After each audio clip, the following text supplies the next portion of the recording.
कोणत्याही व्रतवैकल्याची किंवा कोणत्याही पारायणाची सुरुवात ही संकल्प केल्यानेच होते। संकल्प करण्यासाठी सर्वात अगोदर दिवा लावून दिव्याची पूजा करून घ्यायची।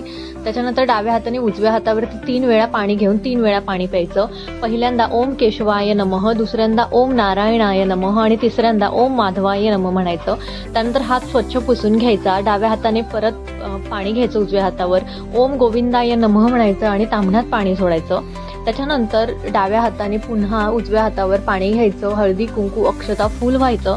श्री गणेशाय नमः, श्री इष्टदेवताय नमः, श्री कुलदेवताभ्यो नमः, ग्रामदेवताभ्यो नमः, श्री वास्तुदेवताभ्यो नमः म्हणायचा।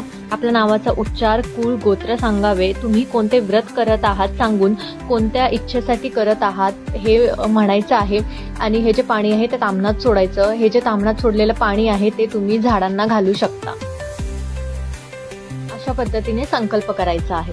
नवरात्रीमध्ये दुर्गा सप्तशतीचे पारायण केल्याने अत्यंत शुभ फळ मिळतं आणि अत्यंत प्रभावी ही सेवा मानली गेली आहे माता दुर्गेची। त्यामुळे ह्याचे 14 पाठ केल्याने आपल्याला नवचंडिकेचं पूजा केलेल्याचं फळ प्राप्त होतं। त्यामुळे स्त्री आणि पुरुष दोघेही या पाठाचं जे आहे ते उद्यापन करू शकता। ग्रंथ सुरू करताना सर्वात अगोदर तुम्हाला संकल्प करायचा आहे कोणत्या इच्छेसाठी तुम्ही हे पारायण करत आहात। तुमचा मासिक धर्म असेल तर अर्थात त्या हिशोबाने तुम्हाला संकल्प करायचा आहे।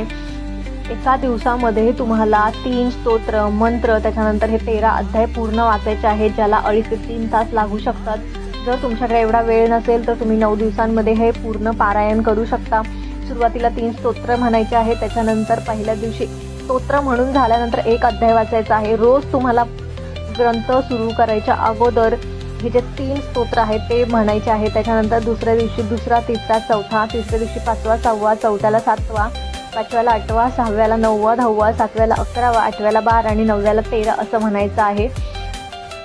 आणि मग तुम्हाला उद्यापन करायचं आहे। आता ह्याचे काही नियम आहेत। जर तुम्ही हे पारायण करताय, स्त्री पुरुष कोणीही असो, तर पर अन्न म्हणजे बाहेरील अन्न खायचं नाहीये। त्याच्यानंतर तुम्ही स्त्री असाल तर नक्की साडी परिधान करून हातात हिरव्या बांगड्या घालून तुम्हाला हे पारायण करायचं आहे। मांसाहार करायचा नाही, सात्विक भोजन करायचं आहे। त्याच्यानंतर हे जे ग्रंथ 13 अध्याय वाचून झाल्यानंतर मंगलाचरण आणि क्षमायाचना जे आहे ते तुम्हाला वाचायचं आहे। मराठी आणि संस्कृत दोन्हीमध्ये हा ग्रंथ आहे। तुम्हाला जे सोपं वाटेल, जो योग्य वाटेल ते करायचं आहे। प्रत्येक शब्दाचा उच्चार हा व्यवस्थितच असायला हवा, तोडका मोडका असू नये। त्याच्यानंतर जे ग्रंथ आहेत ते तुम्हाला पूर्ण वाचून घ्यायचं आहे। जर 14 पाठ करायला शक्य नसेल, जेवढे पाठ तुम्हाला जमतात तेवढे पाठ अवश्य करू शकता तुम्ही। आणि ह्या काळामध्ये नक्की तुम्ही एक तरी पाठ करा असं मी सांगेन।